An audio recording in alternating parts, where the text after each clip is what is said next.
बेटी है, उस पे आप क्या कहिएगा? जी, पहले तो मैं उनको बहुत-बहुत मुबारकबाद दूँगी कि उनका इतना अच्छा परफ़ॉर्मेंस रहा, इतना अच्छा काम रहा और उन्होंने एक महिला सशक्तिकरण का उन्होंने उदाहरण पेश किया है, बहुत ही अच्छा, बहुत बधाई। देखिए ये जो पहलगाम में हुआ, फिर उसका बदला लिया गया पाकिस्तान में, ये सब कहीं न कहीं ये दोनों देशों के हुक्मरानों की साजिश है क्योंकि अब तो रोज़गार नहीं रहेगा, पैसे की ज़रूरत है, घर परिवार चलाना है, माँ अलग खोजती है, वाइफ अलग खोजती है, बच्चे हैं, तो एक इंसान क्या करेगा? लोग सोचते हैं कि हम ऐसा कर लेंगे पता नहीं चलेगा, लेकिन क्राइम कहीं न कहीं तो पता चलता ही है ना। मुफ्ता रशीद हुआ और मैं बाय प्रोफेशन एडवोकेट हूँ। पटना हाई कोर्ट और सेशन कोर्ट में मेरी प्रैक्टिस चल रही है।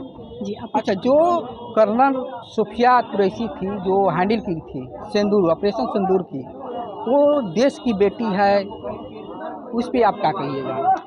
जी, पहले तो मैं उनको बहुत-बहुत मुबारकबाद दूँगी कि उनका इतना अच्छा परफ़ॉर्मेंस रहा, इतना अच्छा काम रहा और उन्होंने एक महिला सशक्तिकरण का उन्होंने उदाहरण पेश किया है, बहुत ही अच्छा, बहुत बधाई।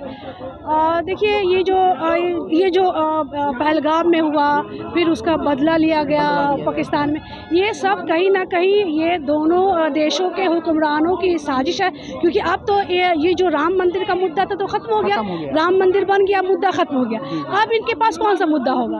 तो ये मुद्दा बनाया जा रहा है।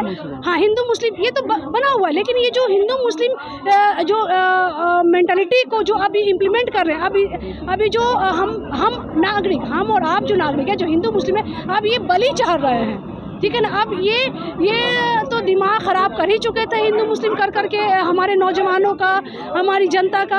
अब हमारी जनता इनकी बलि चढ़ रही है, इनके राजनीति की बलि चढ़ रही है।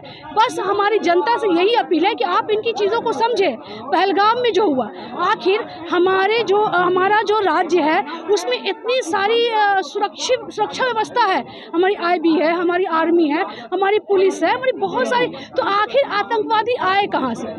कहाँ से आए? हमारा घर है, हमारे घर में बहुत सारे सुरक्षा की चीज़ें, दरवाज़ा है, खिड़की है, हम कई लॉक्स लगाते हैं, ठीक है। उसके बावजूद छत पे हम लोग दरवाज़ा लगाते हैं, उसके बावजूद अगर कोई हमारे घर में आकर कुछ करता है, यानी कि हमारे घर के अंदर के ही लोग कुछ कर रहे हैं, मिले हुए हैं, तो ये सब दोनों जगह की साजिश है। वो ये यहाँ करेंगे, उनका नाम लेंगे, वो वहाँ करेंगे और यहाँ का नाम लेंगे। लेकिन ऐसा ही चलता रहेगा? ये हम पब्लिक को सोचना चाहिए ना कि हम किसे ला रहे हैं। बलि का बकरा कौन बनेगा?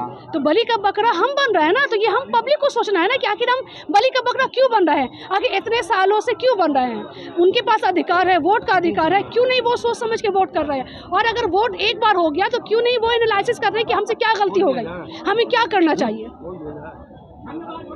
लेकिन कुछ एगो नेहा राठौर थी, वो बोली थी पहले कि मोदी जी करवाते हैं, कि मोदी जी का उनके ऊपर देशद्रोह का भी केस हुआ था। क्योंकि वो हमारे गार्जियन हैं। अगर हमारा गार्जियन हमारे घर में, अगर हमारे फादर हैं, पिताजी हैं, अगर उनके रहते कोई अगर आपस ऐसी घटना घटती है तो आप किसको बोलेंगे? आखिर तो सवाल है ना, आखिर राज्य देश के प्रधानमंत्री है, तो सवाल किससे करेगा? तो सवाल तो हम प्रधानमंत्री से करें, जिन्हें हम चुन कर लाए हैं, जिन्हें हम देश सौंपे हैं, जिन्हें हम जनता की सुरक्षा को सौंपे हैं, तो हम सवाल किससे करेंगे? आप बताइए। उनको चुनकर हम सब लाए हैं ना। लेकिन तो केस तो हो जाता है सवाल पूछने पर। तो यही तो है, यही हम जनता को तो ये सोचना चाहिए, हम जनता को सभी को मिलकर सड़कों पर उतरना चाहिए। और अगर हम वक्त रहते हमें अगर मौका मिल रहा है, हमारे वोट के रूप में मौका मिल रहा है, तो हम उस चीज़ को हम बदलें, सोचें कि हमें क्या करना है, हमें किसे चुनकर लाना है। लेकिन कहीं ना कहीं फिर इलेक्शन आता है तो कुछ ना कुछ घटनाएं होती है, तो फिर बढ़ चढ़ के मोदी जी को ही वोट देते हैं लोग। ये तो सब वो टेक्निकल जो वो सब हो गया, वो सब फिक्सिंग है। आयोग ये सब जो वो वोटिंग, इलेक्ट्रॉनिक वोटिंग जो हो रहा है, ये सब फिक्सिंग है। आप ऑफलाइन करा के देखिए, जैसे पहले होता था हमारी वोटिंग, वैसे आप करा कर देखिए, फिर देखिए क्या होता है। लेकिन पहले भी तो वोटिंग में बूथ कैप्चर हो जाता है, पेटी लुटा वो जाता था। पता चल जाता था कि बूथ कैप्चर हो रहा है, भाई यहाँ का रिजेक्ट कीजिए, यहाँ ये व्यवस्था है। लेकिन ऑनलाइन वाली चीज़ें पता नहीं चल रही है ना, उसे लोग वैलिड कर दे रहे हैं कि भाई ऑनलाइन है, इसमें कैसे गड़बड़ी हो सकती है, इसमें नहीं गड़बड़ी हो सकती, जबकि वो अंदर में टेक्निकल गड़बड़ी है, टेक्निकल फॉल्ट कर दिया जाता है कि भाई बटन कहीं और दबाइए, जाएगा एक को, बटन जिसका भी दबाइए जाएगा किसी और को। अच्छा, एक फिल्म आई थी फूले हाल ही में, और कश्मीर फाइल आई थी, द बिरला आई थी, तो लोग मोदी जी भी प्रचार करने गए थे, कुली एक मूवी आई थी, वो मूवी को पटना में एक ही जगह लगा हुआ है कि पता नहीं, लेकिन फिल्म को वो कदर सामाजिक तौर पर बहुत अच्छी फिल्म थी। आप देखिए, हम तो देखे नहीं है, इसका कोई आइडिया नहीं है, इसलिए सब बता नहीं सकते। अच्छा, मोदी जी जैसे 2025 के चुनाव है बिहार में, नीतीश कुमार फिर कह रहे हैं कि 225 सीटें लाएंगे। देखिए नीतीश जी का क्या है, अब वो कभी इधर कभी उधर, कभी क्या करते नहीं करते, उनका कुछ समझ में नहीं आता है। वो हमारे बिहार के गार्जियन है, हमने उन्हें चुन कर लाया है। उन्हें कम से कम हम लोग के बारे में सोचना चाहिए कि हम क्या करें, कहाँ रहें, कैसे हमारा बिहार चलेगा। देश हमारा जिसके हाथ में, ठीक है, लेकिन बिहार उनको हम सौंपे हैं, तो वो देखे ना कि क्या हो रहा है बिहार में। आज देखिए, जो भी हमारे सरकारी जो प्रॉपर्टी है वो सबको प्राइवेट कर रहे हैं। क्या होगा ये सब प्राइवेट करने से? हमारी प्रॉपर्टी है, हमारी जनता की प्रॉपर्टी है, हम जो टैक्स देते हैं वो सब बर्बाद जा रहा है, हमारी मेहनत बर्बाद जा रही है। आज नौकरियां ख़त्म कर दी जा रही है। आज सब लोग हस्बैंड वाइफ मिलकर कमा रहे हैं, तो भी हमारा खर्च पूरा नहीं हो रहा है।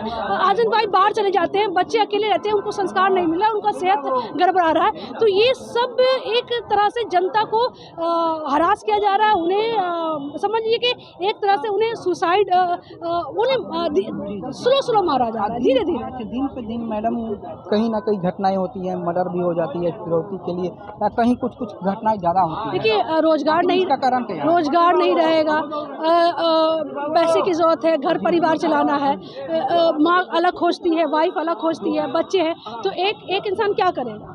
लोग सोचते हैं कि हम ऐसा कर लेंगे पता नहीं चलेगा, लेकिन क्राइम कहीं ना कहीं तो पता चलता ही है ना। तो उन्हें रोजगार मिलेगा तो शायद वो ये सब क्राइम नहीं करेंगे। रोजगार मिलेगा तो नहीं करेंगे क्या? लोग क्यों करते हैं? पैसे के लिए। हमारे तीन वक्त जो हम खाना खाते हैं, जो हमारे घर में जो बच्चे हैं, जो बीवी हैं, जो हमारे ऊपर जो लायबिलिटीज़ है, हम उन्हीं के लिए करते हैं ना। तो अगर हम जो मेहनत हम इधर कर रहे हैं, अगर वो मेहनत अगर हम जायज़ तरीके से करेंगे तो ऑब्वियसली क्राइम नहीं होगा। अच्छा, महंगाई है कि नहीं देश में? आप भी एक नागरिक हैं, आप भी हमारे देशवासी हैं, आपको क्या लग रहा है? हम आपसे पूछ रहे हैं। महंगाई तो इतनी है कि बस इंसान जी रहा है, बस चल रहा है, बस किसी तरह से 2 वक्त का खाना खा रहा है, अपने बच्चों को किसी तरह से पढ़ा ले रहा है। अब देखिए, हर घर में आज डिस्प्यूट है हस्बैंड वाइफ के बीच में, पैसों को लेकर, एक दूसरे के इमोशंस को लेकर खुश नहीं है कोई परिवार। क्योंकि हम एडवोकेट हैं, हम जानते हैं कि फैमिलियाँ कितनी दुखी हो रही हैं, क्योंकि एक मर्द के ऊपर उनकी फैमिली की जिम्मेदारी है, फिनेंशियली, आर्थिक रूप से। एक औरत को घर की जिम्मेदारी है, बच्चों का उसको सब कुछ देखना है, बच्चे माँ से मांगते हैं, वो अपने हस्बैंड से डिमांड करती हैं, हस्बैंड पूरा नहीं कर पाते हैं, तो कहीं ना कहीं ये डिस्प्यूट हो रहा है। तो किसी भी एक चीज़ का क्या है ना, चौतरफा असर पड़ता है। तो महंगाई का जो है ना, वो चौतरफा असर पड़ रहा है। बच्चे भी अपने गार्जियन से नाखुश है, उनकी डिमांड उनकी जो जायज़ डिमांड है वो पूरी नहीं हो रही है। तो कहीं ना कहीं फैमिली डिस्प्यूट इस कारण महंगाई कारण ही बढ़ रहा है। लेकिन जो SC ST OBC के है, सब समाज में, मुस्लिम में, हिंदू में भी है, SC ST OBC तक ले, आखिर ये महंगाई के कारण लोग पिछड़ जाते हैं पढ़ाई में, एजुकेशन में, हर चीज़ में। बिल्कुल पिछड़ेंगे ना, रोजगार नहीं है, वैसे भी उन्हें वो बहुत पीछे हैं। महंगाई भी कितना है, स्कूल का फीस जो कितना है, आप देखिए जितने सरकारी स्कूलों में पढ़ाई नहीं होती है, हर लोग, गरीब से गरीब लोग सोचता है कि हम अपने बच्चे को बेहतर शिक्षा दें, और उन्हें लगता है कि सरकारी स्कूल में बेहतर शिक्षा नहीं मिल रही है, तो वो प्राइवेट स्कूल में जाते हैं। और प्राइवेट स्कूल में समझिए कि वहाँ पर फीस क्या है, और फीस के नाम पे कितने सारे झमेले हैं, वहीं से बुक्स लीजिए, वहीं से ड्रेस लीजिए, वहीं एक्सेसरी, मतलब इतनी सारी, मतलब वो आर्थिक बोझ डाल दिया जाता है कि लोग त्रस्त हो जाते हैं। इसी कारण लोग कुछ ना कुछ गलत करने को उतारू हो जाते हैं।